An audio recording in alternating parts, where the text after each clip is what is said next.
मोहन नगर राज्य में राजा विक्रम सिंह का राज था। राजा विक्रम सिंह मोहन नगर की जनता की सेवा दिलो जान से करते थे। कुछ समय पहले पड़ोसी राज्य ने मोहन नगर पर हमला कर दिया। राजा विक्रम सिंह का पुश्तैनी चमत्कारी मुकुट भी चुरा लिया था, लेकिन उस चमत्कारी मुकुट को पड़ोसी राज्य का राजा भी हासिल नहीं कर पाया। मुकुट का रहस्य आज भी बना हुआ है। एक दिन दरबार में, मंत्री जी, मोहन नगर में सब सकुशल चल रहा है। जी महाराज, आपकी कृपा है। लेकिन आपकी खोजकर्ता टुकड़ी अभी तक पुश्तैनी मुकुट का कुछ पता नहीं कर पाई है महाराज। और राज्य में कुछ दिनों से क्या हुआ? तुम चुप क्यों हो गए? हमारे राज्य में कोई समस्या है क्या? हाँ महाराज। हमारे रहते हुए हमारे राज्य की तरफ कोई देख भी नहीं सकता है। बताओ क्या बात है? महाराज, हम अपने सिपाहियों के साथ खोजबीन कर रहे हैं। बस कुछ दिनों से 2 संदिग्ध राज्य में घूम रहे हैं, लेकिन पकड़ में नहीं आ रहे महाराज। ऐसे लोगों की जल्द से जल्द शिनाख्त करो ताकि हमारा राज्य सुरक्षित रह सके। जी महाराज, मैंने सिपाहियों को भेज दिया है। हाँ, तुम वहां अपनी नजरें बनाकर रखो। कोई भी ऐसी परिस्थिति नहीं बननी चाहिए कि हमारी प्रजा को कष्ट पहुंचे। मंत्री वहां से चला गया। राजा ने बाकी लोगों की फरियाद सुन ली, लेकिन वो बहुत चिंतित हो गया और अपने कक्ष में चला गया। 2 भाई गुड्डू और बबलू दोनों जंगल में झाड़ियों में छुपकर बैठे थे। राजा के सिपाही उन्हें खोज रहे थे। अरे, हमने बिल्कुल भी ये नहीं सोचा था कि हमें इतनी मुश्किलों का सामना करना पड़ेगा। हाँ, गुरुजी ने हमको फंसा दिया। ये सैनिक हमें ढूंढ रहे हैं। अगर हम इनके हाथ आ गए तो पता नहीं ये हमारा क्या करेंगे। यहाँ से वापस चले क्या? नहीं, वापस जाकर गुरुजी को क्या मुंह दिखाएंगे। ठीक है भाई, जैसी तुम्हारी इच्छा। हाँ। सैनिक भी इधर से उधर घूम रहे थे, लेकिन गुड्डू और बबलू के ना मिलने पर वो भी एक पेड़ के नीचे जाकर बैठ गए। कहाँ मिलेंगे वो दोनों? मुझे समझ नहीं आता कि हम उन दोनों को कैसे ढूंढेंगे, क्योंकि हमने तो उनकी शक्ल भी नहीं देखी। हाँ, ये मैंने सोचा ही नहीं। सैनिक थोड़ा आराम करते हैं और फिर से उन्हें ढूंढना शुरू करते हैं। अरे आजा भाई, थोड़ी मस्ती करते हैं। क्या मरवाएगा क्या? ऐसे टाइम में तुझे मस्ती सूझ रही है? गुड्डू सिपाही के पास आकर बैठ जाता है। कैसे हो भाई? क्या बताएं भैया, इस राज्य ने 2 ठगों को पकड़ने का आदेश दे रखा है।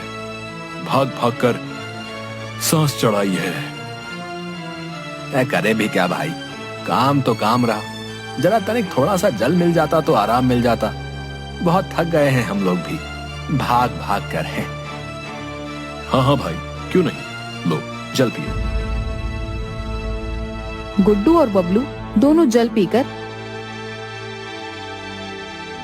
अब हम चलते हैं, धन्यवाद। हाँ भाई, आपका बहुत बहुत शुक्रिया। कोई बात नहीं, आखिर एक इंसान ही दूसरे की मदद करता है। वैसे आप क्यों भाग रहे थे और किससे? आप लोगों से ही तो भाग रहे थे श्रीमान। भाग बबलू, भागे। गुड्डू और बबलू दोनों बचकर वहां से निकलने लगते हैं। तभी सैनिक पीछे से उन्हें देख लेते हैं।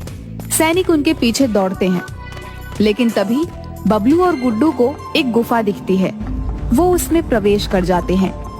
सैनिक भी उनके पीछे पीछे उस गुफा में प्रवेश करने का प्रयास करते हैं, लेकिन गुफा के दरवाजे पर एक जिन्न आकर खड़ा हो गया, जिसे देखकर सभी लोग पीछे की तरफ हट गए। कौन हो तुम और इस गुफा में क्यों जाना चाहते हो? आपने उन दोनों युवकों को अंदर प्रवेश क्यों करने दिया? हमें भी उनके पीछे जाना है। जिस द्वार से तुम अंदर आने का प्रयत्न कर रहे हो, ये मौत का द्वार है, किसी का घर नहीं है। अगर तुम्हें भी मौत चाहिए तो स्वागत है। क्या इसका अर्थ ये हुआ कि ये दोनों भी मर जाएंगे? हाँ, ये दोनों भी मर जाएंगे। चलो, इन्होंने स्वयं ही हमारा काम आसान कर दिया। हाँ, चलो अब चलते हैं और महाराज को जाकर बता देंगे कि वो दोनों मर चुके हैं।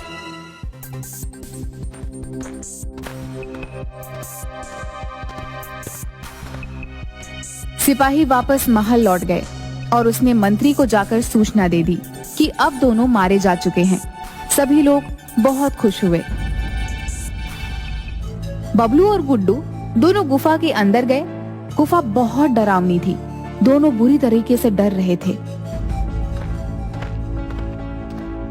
कि तभी उनके सामने एक बहुत बूढ़ी औरत आई, जिसे देखकर बबलू और गुड्डू दोनों डर गए। अरे बूढ़ी काकी, आपने तो डरा ही दिया। आप कौन है और यहाँ क्या कर रही हैं? बच्चों, तुम इस गुफा में क्यों आए हो? हमारे पीछे सैनिक भाग रहे थे, लेकिन आप कौन है? जिस उद्देश्य से तुम लोग भटक रहे हो, मैं सब जानती हूँ। मैं तुमको सही दिशा दिखाऊंगी, जिससे तुम इस गुफा से आसानी से बाहर निकल सकते हो। हाँ बताइए ना। वैसे भी इस गंदी सी गुफा में बहुत बदबू आ रही है और हमारी सांसें रुक रही हैं। आप यहाँ कैसे रह लेती हो? यहाँ कौन रहना चाहता है, लेकिन मुझे यहाँ राज मुकुट की रखवाली करनी होती है। आपके पास राज मुकुट है? नहीं, मुझे सिर्फ उसकी रखवाली के लिए रखा गया है। राजा विक्रम सिंह का राजमुकुट आपके पास है? मुझे विश्वास नहीं हो रहा है। हाँ, वही मेरे पास है। ये कैसे हो सकता है? उसे तो पड़ोसी राजा चुरा ले गया था। सही कहा बच्चों, लेकिन राज मुकुट अभी भी रहस्य है। मैं तुमको सारा सच नहीं बता सकती हूँ। तभी बबलू को कुछ याद आता है जो चलते समय उनके गुरुजी ने कही थी। बबलू और गुड्डू दोनों अपने लक्ष्य पर जाने के लिए तैयार हो गए। दोनों ने गुरुजी के चरण स्पर्श करके आशीर्वाद लिया। मैं आज तुम दोनों से अपनी गुरु दक्षिणा के तौर पर इस राज्य का राज मुकुट मांगता हूँ, और मैंने तुम दोनों को इतना सक्षम बना दिया है कि तुम दोनों इस लक्ष्य को पाकर ही लौटोगे। आयुष्मान भव। जी गुरुजी। तुम्हें रास्ते में भ्रम पैदा करने के लिए मानव रूपी कुछ जादुई शक्तियां मिलेंगी। तुम्हें उनके चंगुल में नहीं फंसना है। ठीक है गुरुजी। अपने रहस्य और लक्ष्य को किसी से नहीं बताना है, और सबसे जरूरी बात, अपने लक्ष्य की राह में तुम दोनों को अकेले चलते जाना है। कभी किसी को भी दोस्त नहीं बनाना है। ठीक है गुरुजी, हम इन बातों का विशेष ध्यान रखेंगे। दोनों गुरुजी का आशीर्वाद लेकर अपने लक्ष्य पर निकल गए। अब हमें यहाँ से निकलना चाहिए। बूढ़ी महिला से बातें करते हैं, और फिर राजमुकुट भी तो यही है, उसे लेकर चलते हैं। हमें सबसे पहले बूढ़ी औरत को बातों में फंसाना है, और फिर वो राजमुकुट लेकर यहाँ से चलना है। गुरुजी की बातें याद करो। तुम वो सब भूल गए क्या जो गुरुजी ने बोला था? ओ हाँ, ये अवश्य ही एक छल है। आप हमें यहाँ से बाहर जाने का रास्ता बता दीजिए, हम बाहर चले जाएंगे। अभी इतनी भी क्या जल्दी है? आओ, मैं तुम्हें राज मुकुट देती हूँ। नहीं नहीं, हमें बाहर जाना है, माफ कीजिए। मैंने कहा मेरे साथ आओ, नहीं तो मारे जाओगे। नहीं अम्मा, तुम्हारी बातें हम पर काम नहीं करेंगी। और तभी बबलू बूढ़ी अम्मा को हाथ से छूता है और वो हवा में विलीन हो जाती हैं। बूढ़ी अम्मा कहाँ गई? हम यहाँ फंस गए हैं। अब हमें बाहर निकलने का रास्ता खोजना होगा। बबलू और गुड्डू दोनों इधर से उधर ढूंढते हैं। तभी उन्हें एक प्रकाश दिखता है। दोनों खुशी से उछल पड़ते हैं। वाह, हमें रास्ता मिल गया। हाँ, चलो चलते हैं। दोनों तेजी से दौड़ते हुए उस तरफ गए, जिसके बाद वहां जाकर देखा तो उनके होश उड़ गए, क्योंकि वहां कोई रास्ता नहीं था, बल्कि एक सुंदर परी खड़ी थी। वो प्रकाश उसकी छड़ी में से आ रहा था। अब आप कौन हैं? हाँ, हम तेजी से रास्ता देखकर दौड़े, लेकिन यहाँ आकर बुरी तरह फंस गए हैं। नहीं, तुम यहाँ बिल्कुल भी नहीं फंसे हो। मैं तुम्हारी मित्र बनना चाहती हूँ। अरे, इतनी सुंदर परी मित्र बनना चाहती है, तो हम कैसे मना कर सकते हैं? गुरुजी की बात याद करो गुड्डू, तुम उनकी सारी बातें भूलते जा रहे हो। हाँ हाँ, मैं भी बड़ा बुद्धू हूँ, बार बार सारी बातें भूल जाता हूँ। ठीक है, फिर अब कोई उपाय सोचो। अभी मेरे दिमाग में कुछ नहीं आ रहा है, इसलिए परी जी से ही पूछते हैं। हम गलती से इस गुफा में आ गए हैं और इस गुफा से बाहर जाने का रास्ता बता दीजिए हमें। तुमको मेरे राक्षस को हराना होगा। अगर तुम इसको हरा दोगे तो मैं तुम्हें तुम्हारे लक्ष्य तक पहुंचा दूंगी। आप हमारे लक्ष्य के बारे में कैसे जानती हैं? जो भी राजमुकुट की तलाश में निकलता है उसे इस गुफा में आना ही होता है, इसलिए मैं सबका लक्ष्य पहचानती हूँ। आज तक कोई भी मेरे राक्षस को हरा नहीं पाया है। हमारे लिए बहुत आसान है। तभी वहाँ बहुत बड़ा राक्षस आ गया, जिसको देखकर बबलू और गुड्डू दोनों डर गए। लेकिन उन्होंने भगवान को याद किया और मन में अपने गुरुजी का स्मरण किया और फिर उस राक्षस पर टूट पड़े। लेकिन राक्षस ने उनको पहली बार में ही उठाकर फेंक दिया। दोनों बहुत दूर जाकर गिरे। परी हंस रही थी। बबलू और गुड्डू फिर से उठे और राक्षस पर टूट पड़े। यही प्रक्रिया बहुत देर तक चलती रही और कुछ देर में राक्षस थक कर नीचे गिर गया, जिसके बाद परी का चेहरा उतर गया। अब दुखी होने का समय नहीं है, हमें आगे का रास्ता बताइए। तुमने खुद को सिद्ध कर दिया है कि तुम इसके लायक हो। राजमुकुट मेरे पास है। नहीं, राजमुकुट आपके पास नहीं हो सकता। ये राजमुकुट पड़ोसी राजा चुराकर अपने राज्य ले जाना चाहता था और उसके इरादे इसके लिए नेक नहीं थे। और रही बात राजा विक्रम की, वो राजा होकर इसकी रक्षा नहीं कर पाया, तो मैं उसे दोबारा राजमुकुट नहीं दे सकती थी। अब तुम दोनों की सूझबूझ और साहसीपन से दोबारा मोहन नगर में खुशियां लौटेंगी। इस राजमुकुट में ऐसा क्या है? ये राजमुकुट एक जादुई राजमुकुट है। इसमें पूरी दुनिया है। मैं तुम्हें राजमुकुट दे रही हूँ। आगे तुम स्वयं इसके बारे में जान लोगे।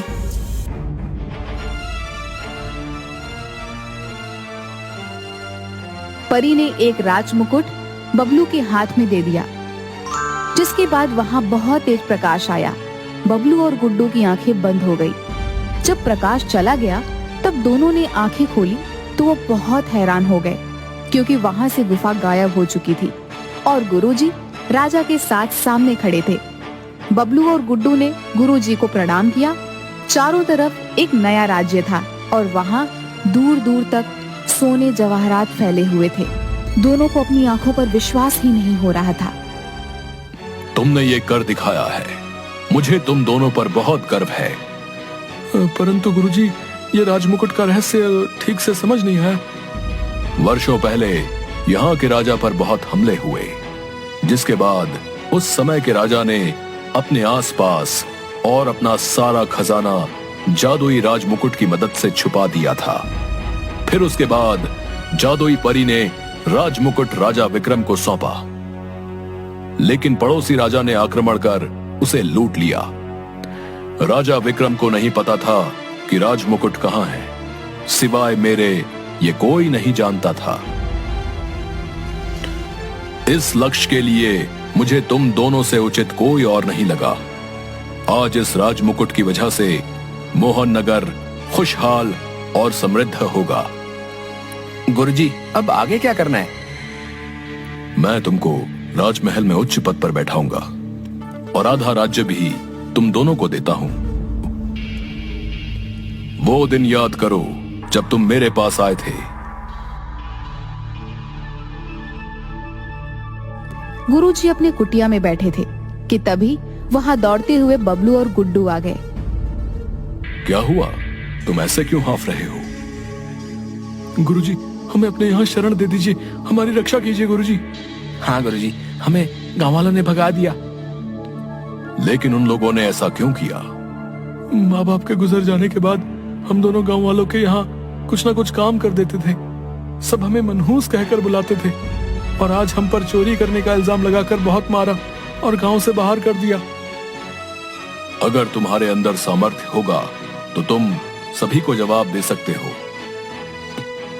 हाँ गुरुजी, आज आपके कारण हम सफल हो गए। हाँ गुरुजी, आज गरीब को भी सफलता मिल गई। किसी ने सच कहा है, अगर अच्छा गुरु मिल गया तो मानो भगवान मिल गया। धन्यवाद गुरुजी।